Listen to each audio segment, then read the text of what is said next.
ಇವತ್ತು ಡಿವಾರ್ಮಿಂಗ್ ಮಾಡ್ತಾ ಇದ್ದೀನಿ. ಡಿವಾರ್ಮಿಂಗ್ ಹೆಂಗೆ ಮಾಡಬೇಕು ಅಂತ ನಾನು ನಿಮ್ಗೆ ಹೇಳ್ಕೊಡ್ತೀನಿ. ನಾವು ಬಂಡೂರು ಕುರಿಗಳಿಗೆಲ್ಲ ಡಿವಾರ್ಮಿಂಗ್ ಮಾಡಾಗೈತೆ. ಇವತ್ತು ನಾಟಿ ಕುರಿಗಳು ಡಿವಾರ್ಮಿಂಗ್ ಮಾಡ್ತಾ ಇದ್ದೀನಿ. ಬಾಡಿ ವೆಯ್ಟ್ ತಕ್ಕಂತೆ ಡಿವಾರ್ಮಿಂಗ್ ಮಾಡಬೇಕು ಎಲ್ಲದಕ್ಕೂ.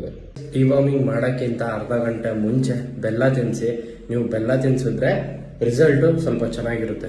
ಮಾಡ್ತಾರೆ ಡಿವಾರ್ಮಿಂಗ್ ಇದು 10 kgಗೆ 1 ml. ಬಾಡಿ ವೆಯ್ಟ್ ತಕ್ಕಂತೆ ನೋಡ್ಕೊಂಡು ಡಿವಾರ್ಮಿಂಗ್ ಮಾಡಿ.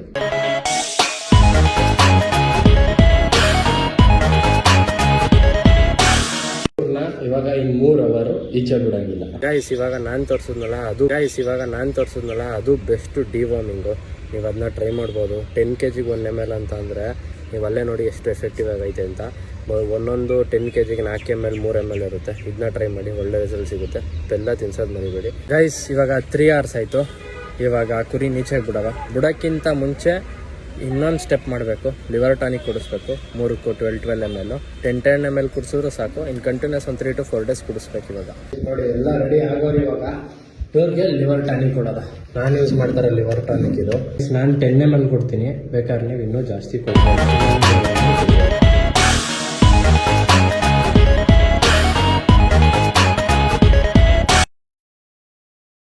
ಇಷ್ಟು ಪ್ರೋಸೆಸ್ ಮಾಡಿದ್ರೆ ನಿಮಗೆ ಡಿವಾರ್ಮಿಂಗ್ ಮುಗಿಯುತ್ತೆ. ನೆಕ್ಸ್ಟು 2.5 months ಆದಮೇಲೆ ನೆಕ್ಸ್ಟ್ ಡಿವಾರ್ಮಿಂಗ್ ಮಾಡಿ. ಎಷ್ಟೊಂದು ಜನ ಬೇರೆ ಬೇರೆ ಯೂಸ್ ಮಾಡ್ತಾರೆ ಪ್ರತಿ ಸರಿಗೂ ಡಿವಾರ್ಮಿಂಗು. ನಾನು ಇದು ಒಂದೇ ಯೂಸ್ ಮಾಡಿದಿರೋದು. ನನಗೆ ರಿಸಲ್ಟ್ ಚೆನ್ನಾಗಿ ಸಿಗ್ತೈತೆ ಅದರಿಂದ.